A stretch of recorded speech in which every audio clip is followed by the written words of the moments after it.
നമസ്കാരം. കോഴിക്കോട് വൻ ലഹരി വേട്ട. ജില്ലയിൽ അടുത്ത കാലത്തുണ്ടായ ഏറ്റവും വലിയ ലഹരി മരുന്ന് വേട്ടയിൽ മുക്കത്തുനിന്ന് വൻതോതിൽ MDMAയുമായി യുവാവും യുവതിയും പിടിയിലായി. 2.25 കിലോയോളം വരുന്ന മാരക ലഹരി മരുന്നുമായി മുക്കം പൂളാപ്പോയിൽ പുല്ലമ്പാടി പറമ്പിൽ മുഹമ്മദ് ഹനീഫ, കോഴിക്കോട് സ്വദേശിയായ റൈഹാനത്ത് എന്നിവരാണ് ഡാൻസ് അപ്പ് സംഘത്തിന്റെ പിടിയിലായത്. ഹനീഫയായിരുന്നു ആദ്യം പിടിയിലായത്.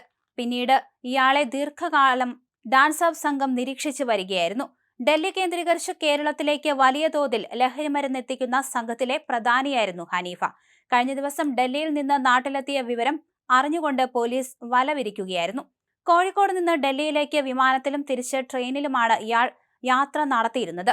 മണാശ്ശേരിയിൽ ഇയാൾ വാടകയ്ക്ക് താമസിക്കുന്ന വീട്ടിൽ നടത്തിയ തെരച്ചിലിലാണ് റൈഹാനത്തിനെ കൂടി പിടികൂടിയത്.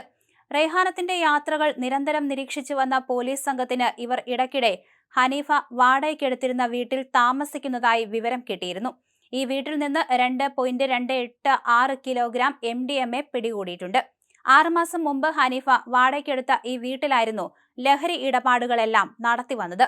എന്തായാലും കൂടുതൽ അന്വേഷണം നടത്തിവരികയാണെന്ന് പോലീസ് അറിയിച്ചിട്ടുണ്ട്. കന്നുകാലികളെ ഇറക്കി ആന്ധ്രയിലും മറ്റും വിൽപ്പന നടത്തിയിരുന്ന ഹനീഫ പിന്നീട് ലഹരി കച്ചവടത്തിലേക്ക് എത്തുകയായിരുന്നു.